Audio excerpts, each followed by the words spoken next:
Well, I'm going up the Varenne River, which goes up north via Ambrières, Vallées, and I'm on the little yellow boat, but without any sailing rig. I'm just rowing. This part of the Varenne going northwards from the direction of the main lake, or the campsite where I launched the boat. There are two bridges, one from the one for the Varenne, and the other for the Mayenne. And those bridges, well, if I had a sailing rig on, I would have to take it off. So that's one reason why I decided just to row and leave the sailing rig in the car. Better get going again because I'm going down with the current of the river.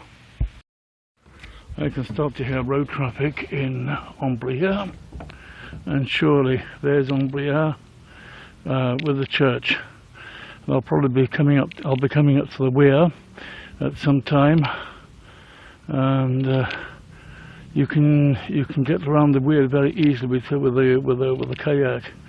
I'm not sure if it's going to be very easy with this boat, but I'll try hauling her up the weir so that I can continue the other side. It's all full of trees here. It's in a valley, and this is why at this point there is no wind, even though it's quite a windy day. No use bringing a sailing rig down here. So it's just as well to be rowing. So a little bit more work, and I'll get up to the weir and then see if it's possible to get through. These houses are amazing, all around the river, and I'm turning round. The boat's just turning round because it's just not going anywhere for the moment. There's the church, just the other side of this tree. Right. This is the amazing weir of Ambrières Vallées. There's the church, and just in front of it the little road where I go home. And I've rowed all the way up here, and I got out of the boat at the bottom of here. If they had a mooring ring or something like that, that really would be wonderful, but they don't. So I managed to pull the boat up the weir, and I'm going to launch it again here at the side of the road, at the side of the water, and then I'm going to continue my way up the Varenne for some distance. I didn't think I was going to be able to do this, but it's done. There's a bit of water in the bottom of the boat. That's nothing that I can't just bail out. So this lovely village, between a village and a town of Ambrières-les-Vallées. This is absolutely beautiful, absolutely quiet. I'm well past Ambrières, apart from the big house behind those trees, which is now the mairie. And so the boat's turning round as I've stopped rowing, and the one thing I can't convey to you watching this film is the smell of the forest, the smell of the earth, the leaves, it's just an absolute beauty.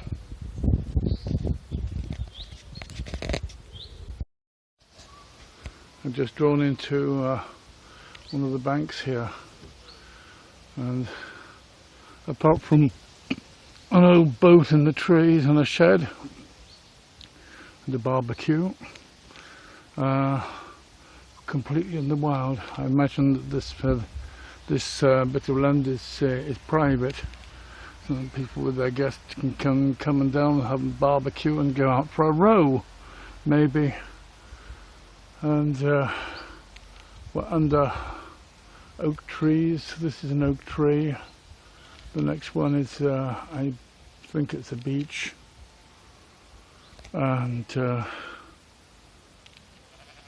there's a few sheep on the other side of the river, and it's absolutely beautiful.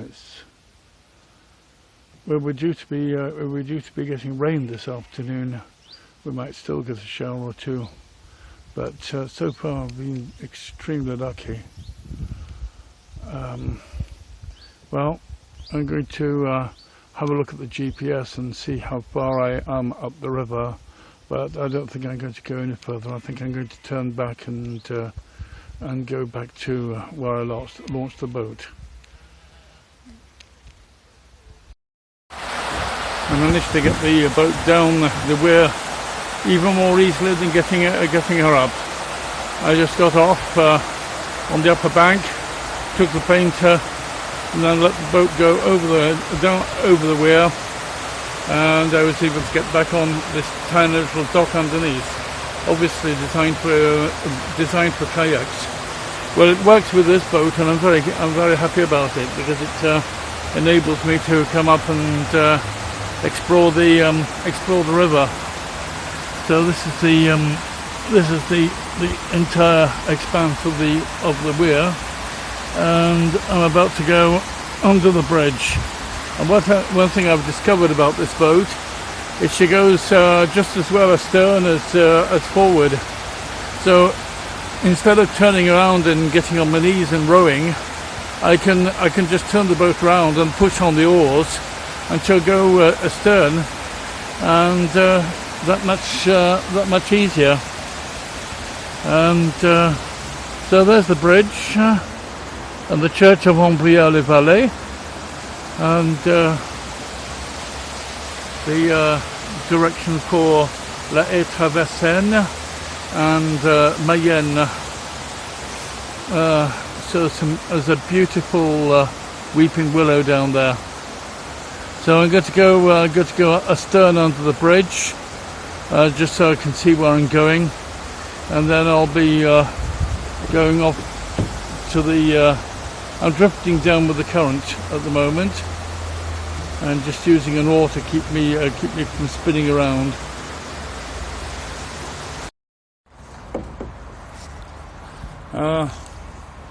This part of Ambrières is absolutely amazing.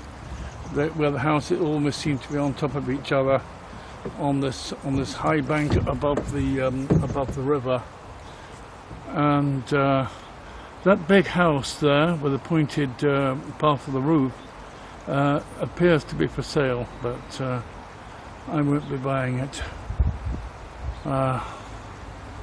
It'd be far beyond my pay grade. So this is the Bistro de la Varenne, and other houses here on the sides. Probably very, very pleasant places to live indeed. There are gardens that come down. I don't know what happens with floods. They probably just get flooded. Here I am. I'm getting free trip here. I'm just drifting down with the current, which is just lovely, and it's very slow, so I'll have to do a bit of rowing to get back to where I launched the boat and where I'll be recovering. And well, it's the first time I've been out on this boat without any sailing rig. On short parts of this river, it might have been possible to sail, but it's a pain to row with the wind resistance against the rig of the boat, even when the mast is down. It can be done. I have done it before, but if I'm only rowing, then there's just absolutely no point in having the rig out. So So this is rather a nice, well, it's the Bistro de la Varenne. I think it's a hotel as well. I'm not sure, but or maybe it's just a bistro. Be interesting to try it one day if I have a friend coming to stay. And some lovely house up in the trees, and there's even a windmill there. Anyway, I'm going to start rowing before I hit the opposite bank.